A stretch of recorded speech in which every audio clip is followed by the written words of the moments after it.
Friends, today I am going to give some shortcuts in taking R and S configuration. Generally, when we are given a compound, how to take out R and S configuration?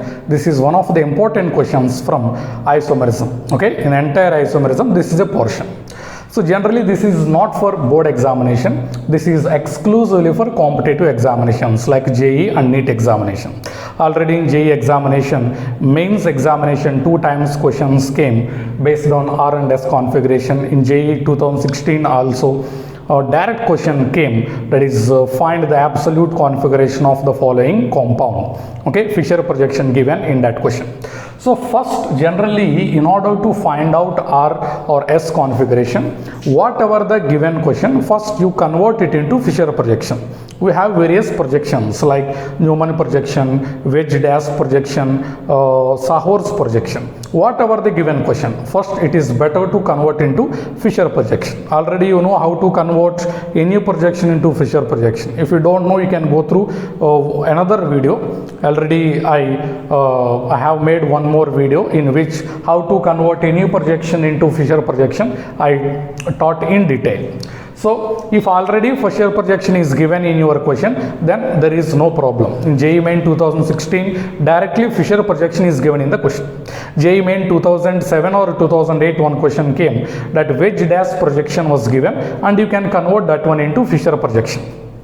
So in Fisher projection also how to find R and S configuration. We know in Fisher projection the point of intersection between vertical and horizontal line represents chiral carbon or chiral center, and some atoms or groups are attached to this like this. Some hypothetical example I am taking. Okay, some rough example. So in this it is chiral carbon because 4 different groups are attached to this carbon. So first, as per CIP rule, just like in E and Z configuration, we know CIP rule, we have to give priority to various groups. This priority is strictly based on atomic number. If atomic number is same, then go for atomic mass. If atomic mass are same, then go for next element. That you know already, CIP rule. So you see, among these 4, chlorine gets first priority because its atomic number is the highest. After that, OH is there, second priority. Next, third priority, fourth priority. Fourth priority group is also called remotest valency. This is also called remotest valency.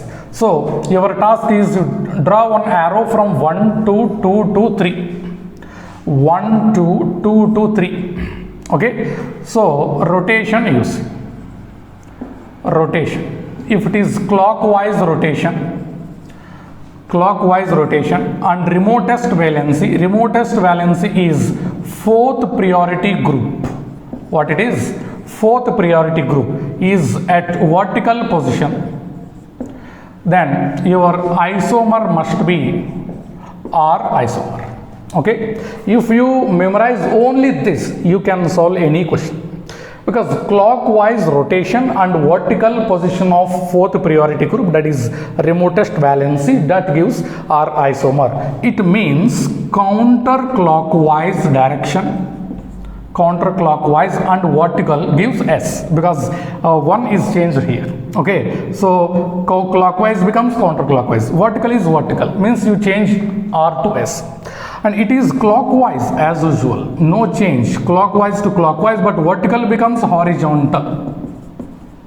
Vertical becomes horizontal, then it becomes again S.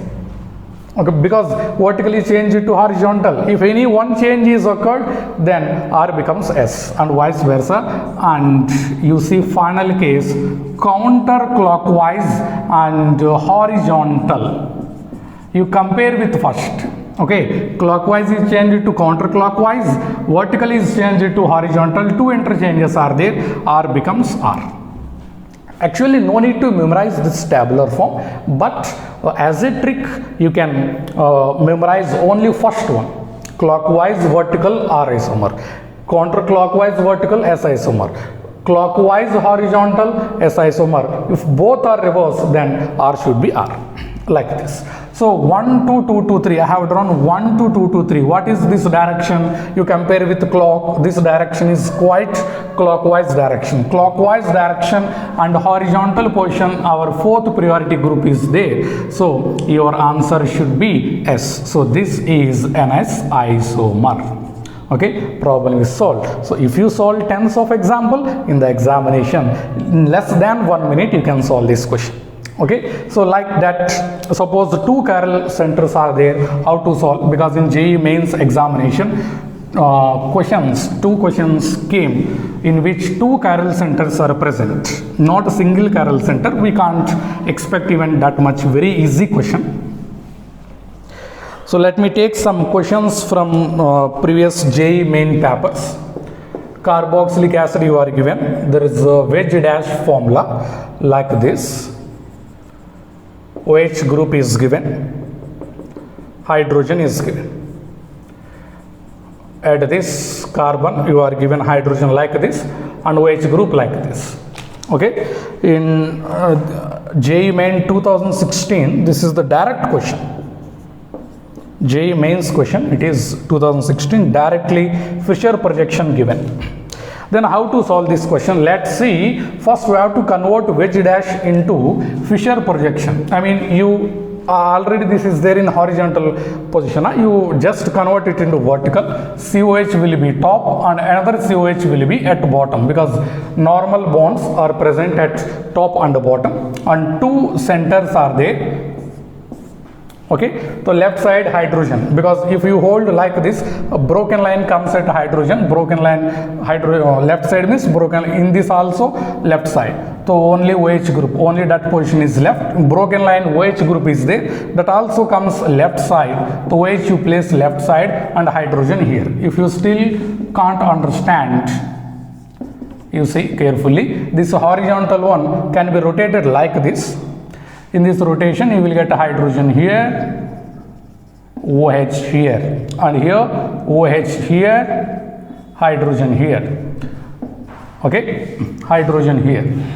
And you know very well about the conversion of wedge dash formula into Fisher formula. So that is the direct conversion. Broken line you see, so broken line is present on left side, you place the same group in left side in Fisher projection. So let us solve in detail this question. Two chiral centers are there, COOH, carboxylic acid group. This carbon is CH, OH and COOH. Okay, give numbering 1 2 3 4. I am talking about second carbon. This is second carbon, second carbon. Okay, you see in this where is the highest priority group? This is the first one, this is remotest valency, and C is there, C is there. Next one OH double bond O, you know already from CIP rule, OH is there. C double bond O means this carbon is attached to two oxygen atoms. You have to think like that.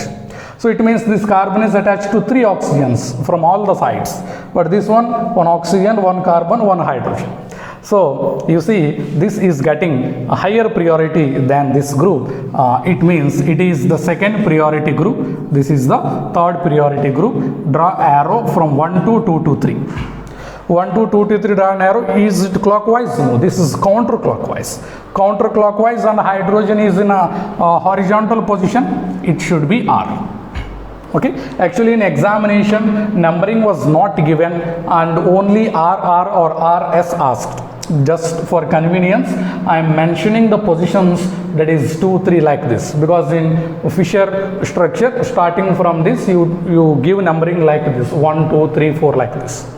So regarding second carbon our discussion is over, and we have one more chiral carbon. Now I am highlighting a second chiral carbon, that is this one, this chiral carbon. OH is present, hydrogen. At bottom C double bond OH is there. At top this carbon is there, CH, OH, COOH. Okay, so again it gets top priority, fourth priority. We know already carbon is attached to hydrogen, oxygen, carbon. Oxygen, oxygen, oxygen. Double bond O means oxygen 2 times. So anyway you are getting this as second priority group, this as third priority group, draw an arrow. It is again counterclockwise, and fourth priority, that is remotest valency at horizontal position, it is again R. Okay, R and R is the configuration of this compound, given compound. It is straight away JEE Mains question. 2 or 3, 4, whatever it may be. Generally, compounds with 2 chiral carbons are frequently asked. 1 chiral carbon is very easy question. Generally, we can't expect that one. The straight away question in JEE Main 2016, you see this question, as usual, Fisher projection has been given in the question. So, how to solve this? Just like previous. COOH, downward you go hydrogen, chlorine and methyl group. Now you see this is priority 1, this is priority 4. You go for next, you see this carbon, yes this carbon, okay, and next one oxygen. Anyway you go oxygen, but chlorine is there. Chlorine atomic number is higher than oxygen atomic number. So this time this should get second priority, third priority, 1, 2, 2, 2, 3. 1, 2, 2, 2, 3, quite clockwise direction, you see, clockwise direction, and fourth priority 1 is at horizontal position. So this should be S. This should be S. And I am highlighting the bottom chiral carbon. This time CH3, CHOH, COH, like this. And fourth priority, first priority, second and third priority, that is clearly visible, you can understand. So 1, 2, 2, 2, 3. Now you see, is it clockwise? Is it clockwise? No, it is counterclockwise. Fourth priority is at horizontal position, so it should be R. Okay, so it is clockwise, fourth priority at horizontal position S, and it is counterclockwise and fourth priority at horizontal position R. So if we give numbering, carboxylic acid should be the first carbon, no doubt, second carbon S, third carbon R. Okay, so I have solved 3 questions. Out of these 3, 2 are from JEE Mains examination. So this is the best trick to solve R and S configuration. Okay, thank you very much for watching my video.